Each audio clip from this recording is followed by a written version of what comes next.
Hi, good evening all. Welcome back to our channel. Today we are going to discuss about the importance of Laplace transform. Okay, so generally we can write down the Laplace transform. The importance of Laplace transform is Laplace of f of t, where f of t is an time domain. The complexity in the time domain is solved with the help of Laplace transform. That is, Laplace of time domain will give you S domain.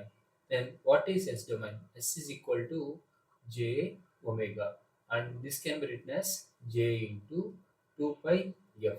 Therefore, these types of analysis are called frequency domain analysis. Okay, so here the frequency is involved. The frequency we can write it as j omega. The j omega we can write it as s. Therefore, if any equation is in terms of s, we can understand that this is an Laplace transformation. Okay, so Laplace of time domain is f of s. That is equal to, it varies from t 0 to infinity. This is nothing but 0 minus, where 0 minus indicates just before switching. Okay, so just before switching is very important in transients.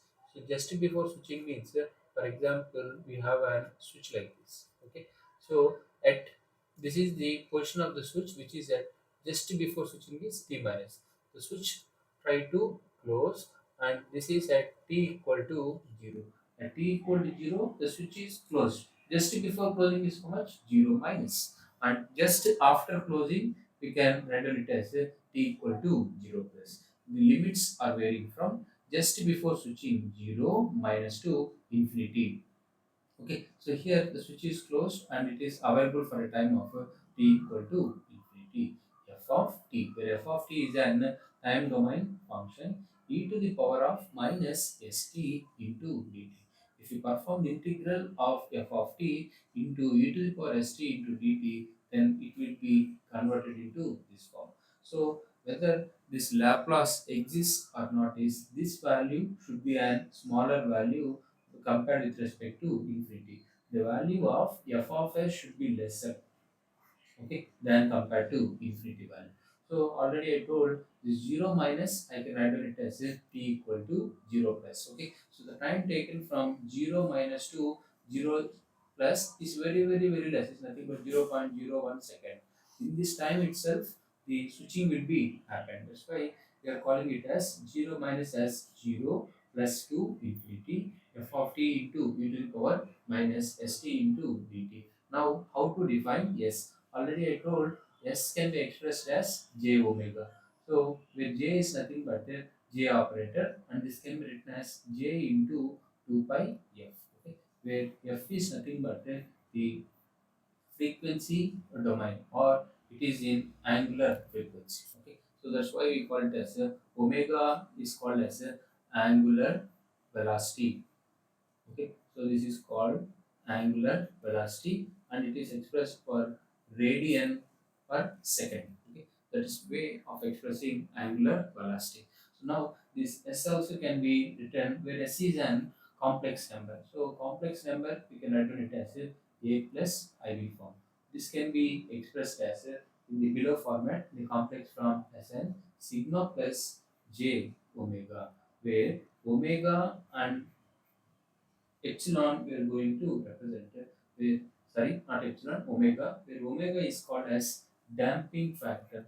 What is meant by damping factor means, damping factor means, damping means controlling factor, where epsilon sigma is called controlling factor, or this is also called as attenuation constant.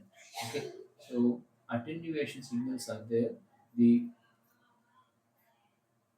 sigma is called attenuation constant. Attenuation means a reduction constant, or which reduces the value of the constant. Okay, so reduction constant or controlling factor or damping factor or attenuation is called as sigma. Already I told what is omega. Omega is called as angular velocity. Okay, so this is not an linear velocity.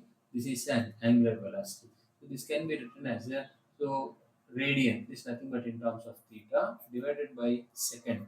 Therefore, we can call it as a radian per second. Generally, what is the difference between angular velocity and normal velocity means? Generally, we define velocity which is called linear velocity as a distance traveled by distance traveled by time taken.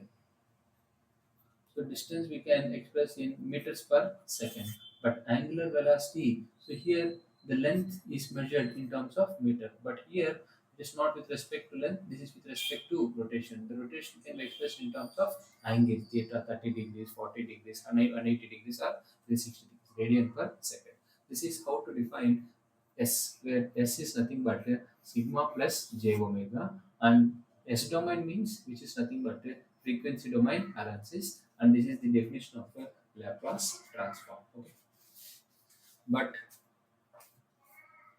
if you want, but actually I want the result in f of s. Okay, so Laplace of f of t is equal to f of s. Okay, so if you want again in time domain, I want the answer in time domain. Okay, so f of t I can write in as when you move this Laplace to the side, we want to perform inverse of Laplace inverse of f of s. Okay. So here, when you do it this inverse, then you are going to get 1 by omega. Okay. So 1 by omega j into the integrals are varying from, so the roots are sigma 1 minus j alpha. The next root is sigma 1 plus j alpha. So this is minimum limit, I mean lower limit and upper limit multiplied with f of s into e to the power st into ds. Okay, so where this is called complex analysis. Okay, so this integration is like an complex integration. So rather we can solve it. If you are well professional with integration, you can use complex integration, or we generally use a method which is called as a partial fraction method. Okay, we will discuss the problem in the upcoming session. By partial fraction methods, we can divide that equation as a by s or b by s plus 1 and c by s plus 2. Okay, so like this we will divide the equation in terms of s, and we'll find out the value of a, the value of b, and the value of c, and for this we'll apply inverse Laplace. Then we will get the answer in terms of f of t. Okay, so this is the resultant solution what we require in Laplace transform. Generally, f of t is there. We'll convert this f of t into f of s, and for this f of s, once again we will apply the inverse. The answer will be in f of t. Okay, so this is the resultant solution what we require. So generally, we use this f of t, which is nothing but why we are transforming from time domain to frequency domain means. So in time domain, we need to use the equations V equal to L di by dt, the voltage across the inductor. Okay, or I is equal to C dV by dt. Okay, or if you want the value of I is equal to 1 by L integral of V dt. Or if you want the, this is the current across the inductor, this is the voltage across the inductor. If you want the voltage across the capacitor, we can write down it as 1 by C integral of I dt. Okay. So when you write down this, here you can see here solving the equation with integration and differentiation is very complicated. It's very complex. It may be involved either differentiation terms or it may involve in terms of integration terms, which is very tough if you want to solve the problem in time domain, which is nothing but f of t. That's why this f of t we are applying Laplace and we are converting into f of s, and once again we are applying inverse Laplace and we are finding the solution in f of t. That is the importance of a Laplace transform. Hope if you understand this definition, all the things are very simple. So Laplace of f of t is equal to f of s, that is equal to varying from minimum limit to maximum limit f of t into e to the power minus st into dt.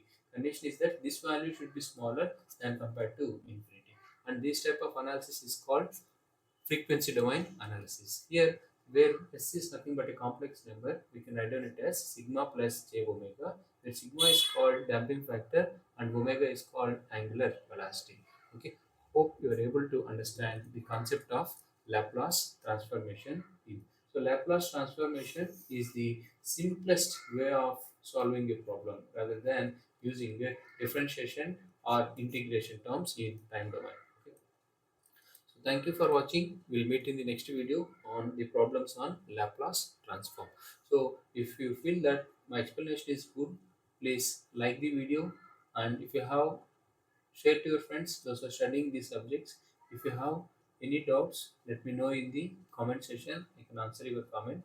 And if you're watching the channel for the first time, subscribe to my channel with the name KV Tulsiram. Okay, so this channel will help you to understand a lot about the different concepts in circuits and networks. Thank you for watching patiently. We'll meet in the another video. Yours Ram.